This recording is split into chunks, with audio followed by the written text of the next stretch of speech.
Hello, this is Dorothy Smith, a close to my heart consultant, and today I'm going to show you how I've reorganized my papers and inks. And it's because close to my heart went from doing groups of colors to more linear colors. And so by that I mean we always had 4 groups of color, and and they had names like Whimsy and Adventure and Enchantment, and then the basics are, of course, the browns and grays and black.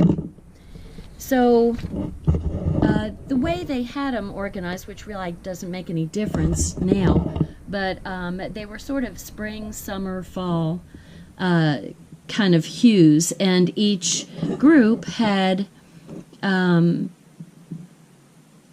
purple, a red, a pink, a yellow, a green, but in different shades. And so now what they've done is gone from groups to no groups. And I keep on getting a shadow here, and I'm not sure how I can undo that or redo it. But anyway, you can see that you get reds and purples, and then it goes up to blues and greens and yellows, and then your basic colors again. So I've reorganized all of my cardstock and inks to go along with the catalog for this year. And so I'm using my stamp and storage boxes, which I really like. And this is an IKEA, one of the IKEA bookshelves. And so these boxes fit perfectly in the IKEA bookshelves. And then I've used their pull-out cardstock it's a heavy cardboard.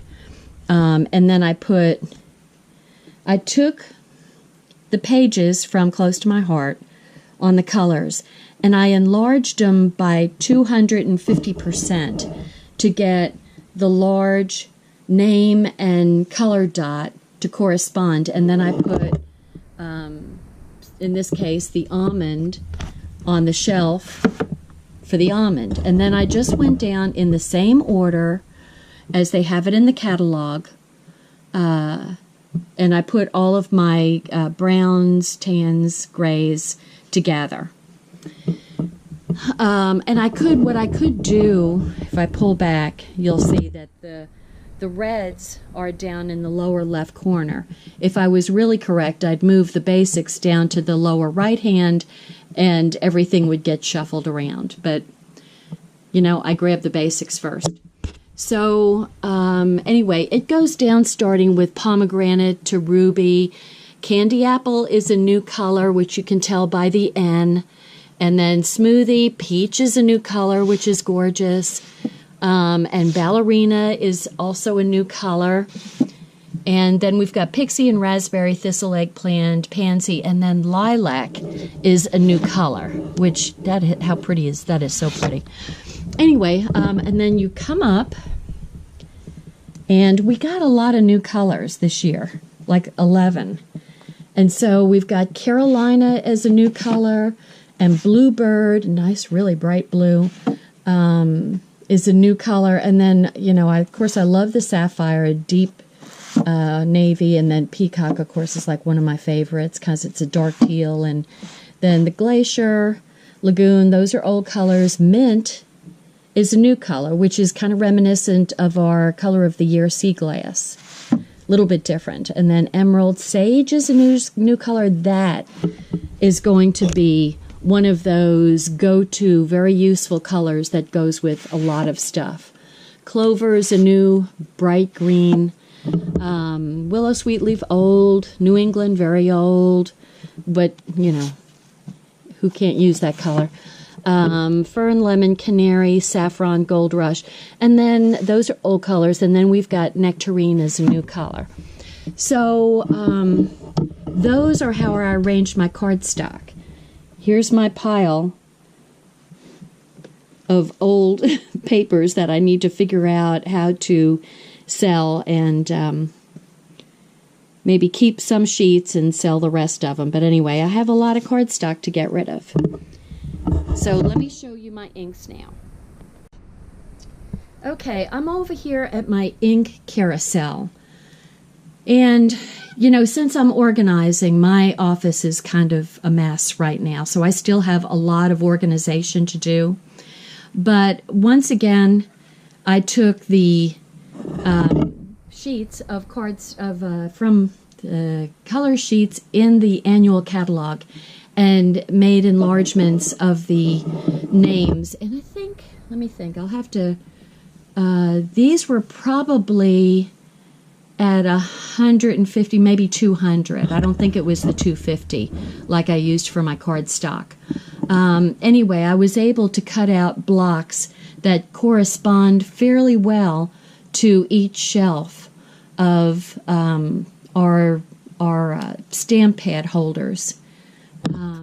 Anyway, these are all in the same order as you see in the book. I don't think I've got enough light. Okay, I just added another light.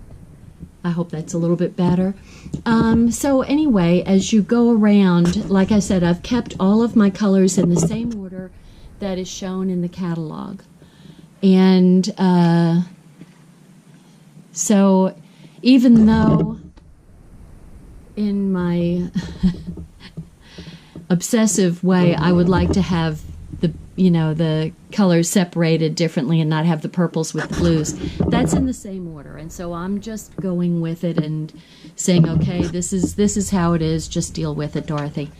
So here is all around, and I haven't even taken some of my new colors like the sage out of its case yet, its plastic covering. The only thing is this holds 40. Each little box holds 5 stamp pads, and so when you put it together on the carousel, which works nicely, we have one extra color. Now I could take the black out and put it up here, but I kept it in its group. And so Nectarine is hanging by itself up top, as you can see, but it's also up here with our new color of the year, which, I should take it out of the container so it doesn't shine so much. Let me see if I can do that with my teeth. So here is Sugar Plum. Similar to last year's color, which was Bashful, but this has more of a mauve type cast to it. So it's a gorgeous color, and I've got the re-inker to go with it. And we also have a new black, and you say, okay, what's new about black? This is a pigment. All of our black has been water-based before, and we've also had an archival black. But this is a pigment-based black ink, which I haven't used yet, but I've heard nothing but rave reviews about. It washes better than the archival does, and gives a, we actually, in our catalog, we actually call it an intense black. So it's blacker than black, which, how cool is that? Okay, so I'm going to move to my craft room, my club room. So let me put you on hold. Okay, so here we are in my club room, and these are also stamp and storage racks, which I absolutely love because I keep my big stash of cardstock in my office, and then this is specifically for when I have my ladies come in for their club. They can grab a color, any color that they need, and not have to go rooting through my office. So it just makes it very, very convenient. Anyway, I used my Brother P-Touch to put the colors. Once again, I'm going in the same order as is in the the holiday expressions.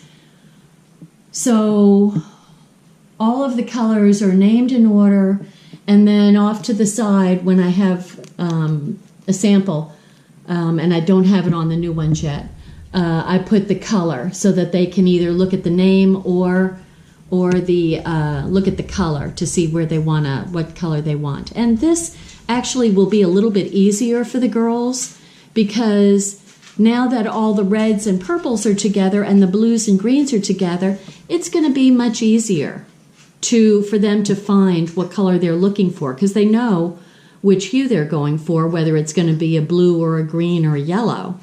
So, and probably when I redo these at some point, I'm going to do the same thing that I've done with my cardstock and my inks. And I'm just going to enlarge the sheet that has the colors in the catalog and use that as both a sample of the color and the name. And that way, that actually looks much nicer, I think. So I'm going to redo that, but I didn't think about that until later. And then coming down, let me move my light down a little bit.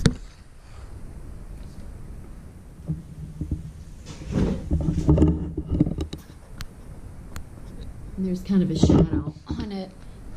But so it continues on to the greens and yellows and then your basic colors, starting with the almond and going down to charcoal and black and white. And then I've got sugar plum up here at the top as the color of the year. So which I should probably name this color of the year and put that on the outside of that folder. So anyway, that's how I've organized. But I wanted to share it with you. So thank you. Bye-bye.